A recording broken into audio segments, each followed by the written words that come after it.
YouTube video. Here I'm going to be talking about SOP algorithms. So SOP algorithms are they are divided into two: functions and procedures. The first thing we're going to be looking at is a function. Instead of writing this particular block of code over and over, we just write it in a subprogram and we make that subprogram reappear over and over. So that's the whole idea of writing subprograms. Subprograms are like structural independent, like they don't depend on your algorithm, and subprograms are always located before the main body of your algorithm. Subprograms can have their own variables, like they are just programs, and they could also take in parameters from other programs. Now, the key difference between a function and a procedure, it's the fact that the procedure has no return type, whereas a function has a return type. So we would mostly be using functions when we want to return a value or a calculation. Let's say we had a certain condition and we wanted to evaluate the condition if it is true or false. Then we would use the function, because we would need to store the evaluation of this calculation in another variable, whereas procedures simply display messages. So it would be better for you guys to see it working, and I believe you would understand better. Okay, for example, if you wanted to display, let's say, a help menu, each and every time the user enters a particular interface, you want to display a help menu. So we're going to dive into writing our first function. So I'm going to give you the general syntax of a declaration of a function, and then we're going to write our first function. So to declare a function, we're going to write the function's name, we're going to write function. Now, one thing you need to know is that the function can have parameters and arguments.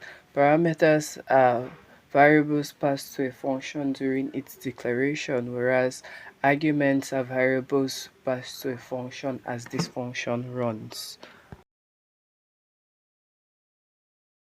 To write a function, we're going to write the function keyword, the function's name. The function name cannot have any space in it, so in case of any space, we separate it with underscores. Now we're going to write the function's parameter. A function can have countless parameters, and you specify their data type 1, and the function must not have only one data type. So parameter 2, let's call this parameter 1. Parameter 2 can have its own data type. So this can be integer and this can be string, or this can be real and this can be integer.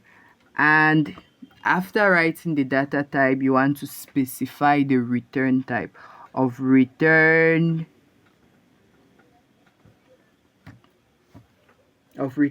type, like return type name. So let's just write it somewhere around here, return type name. So okay, let's just go ahead. I'm going to show you guys an example of a function. So we want to write, now that's the definition. Remember, it's like SOP algorithms, so everything happens there. We can have our variable declaration here, A, B, C, just like in a normal algorithm, and they can also have their own data types, but these data types are like limited. These variables that are defined inside the functions are called local variables, and these variables are limited only to this function. And we have the block of instructions, just like in any normal program, and we have the end statement. So let's create a function that is going to return a big number. So it's going to compare two numbers and it's going to return the bigger one. So let's say you have something in case where you always want to compare two numbers to know if the number, to have the bigger number, and you always want to use the big number. So instead of writing a code that will always compare these two numbers to give you out the big number inside your subprogram, you can simply write an algorithm or a subprogram. This is a function that compares these two numbers for you and gives you the big number. So that is an instance of where you write a subprogram. So the whole idea about subprograms is trying to prevent us from always having to repeat a particular block of code. So without any further wastage of time, let's write our first program. So let's call this program max. Let it just be a function. So we start with the function keyword. Now the function name, we'll call the function max, and the function is going to take in two numbers. It's going to take in x of data type integer, and it's going to take in y of data type integer. Now of return type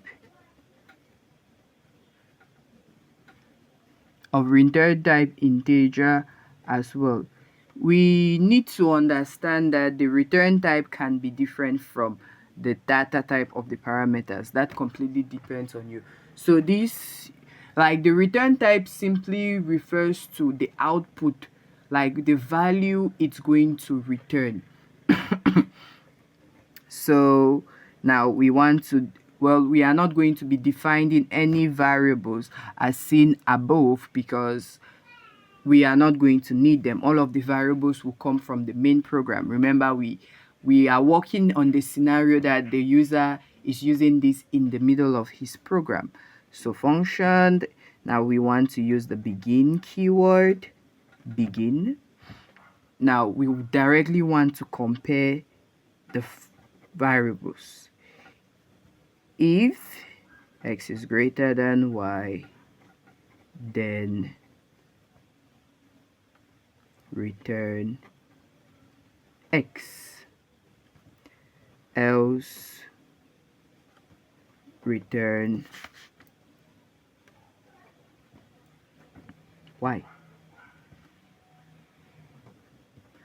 And that's just the essence of functions and return type.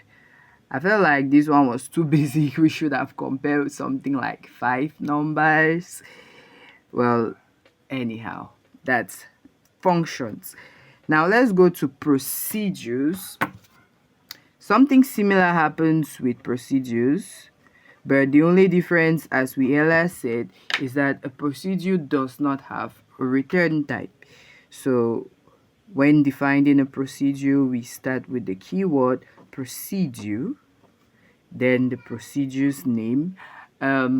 Let's say we want to display a help menu. We're just not going to give it parameters, right? It would have no parameters. Now begin, right?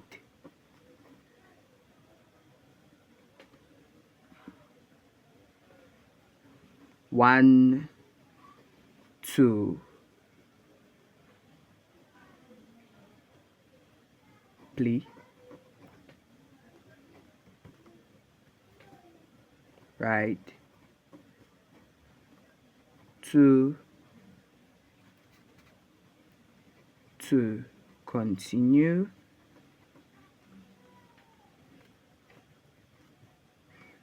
right? 3, to quit. And that is how a procedure looks like.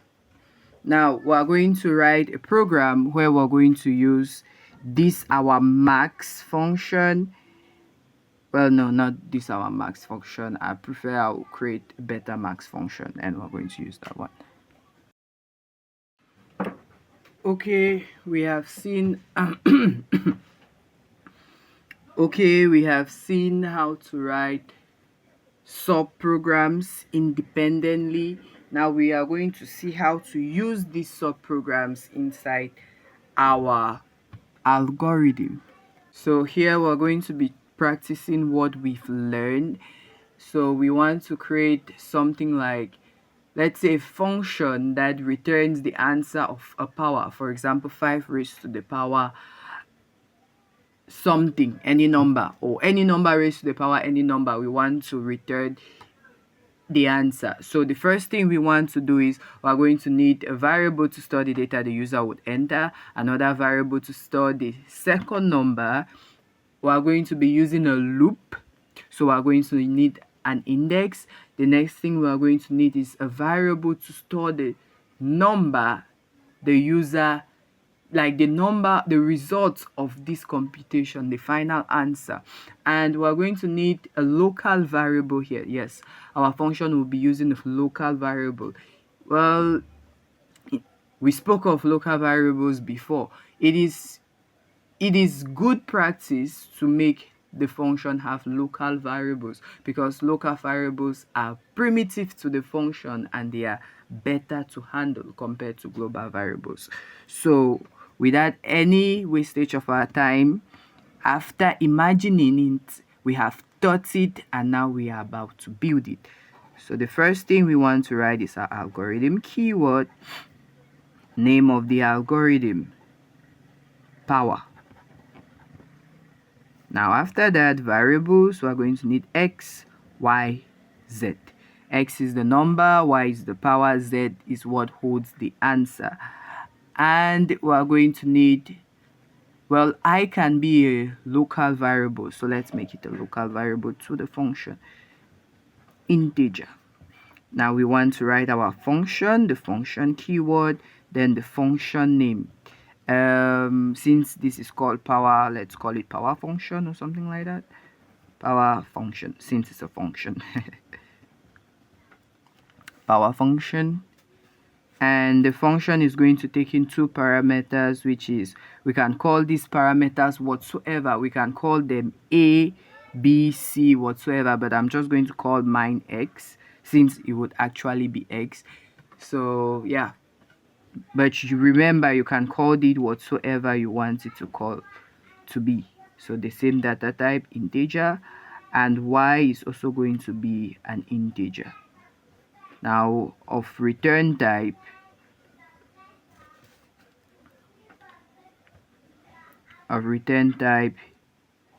integer.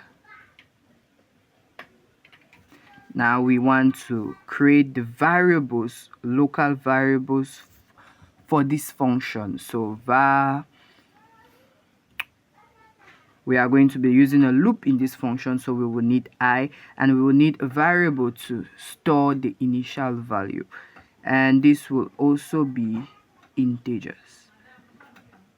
And from there we can begin our function. So we have the begin keyword. Now these are going to be passed in as parameters, this x and y. So in the function, you do not need to ask the user for these parameters, you just need to use the parameters. So the first thing we want to do is we want to assign a to be equals to 1. Now for I from 1 to y, since y is the power, do a is assigned to x times a. So essentially in the first iteration, I is 1. Now x times a, that is like x, let's assume x was 5, so this is 5 times 1. In the second iteration is going to be 5 times 5.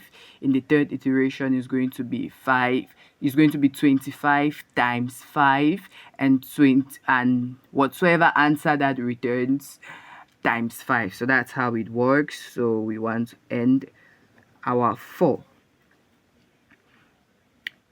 and we want to return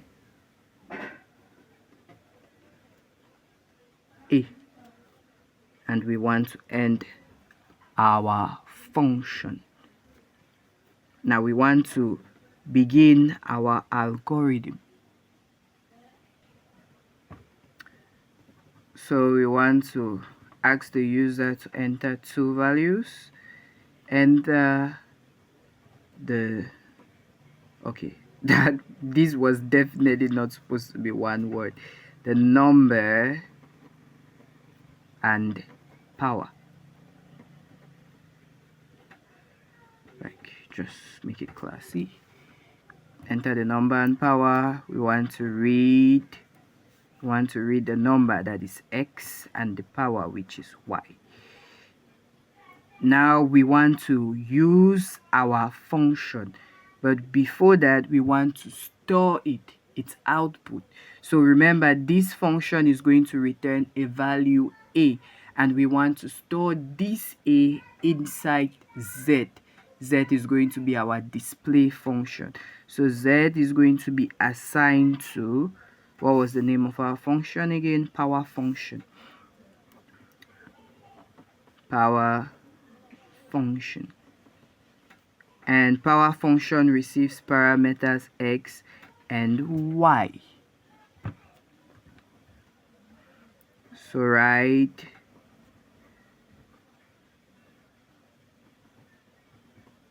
answer, comma, z,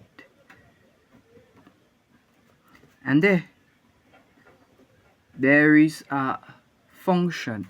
So I hope this was really helpful for you, and please leave a like and subscribe. Thanks.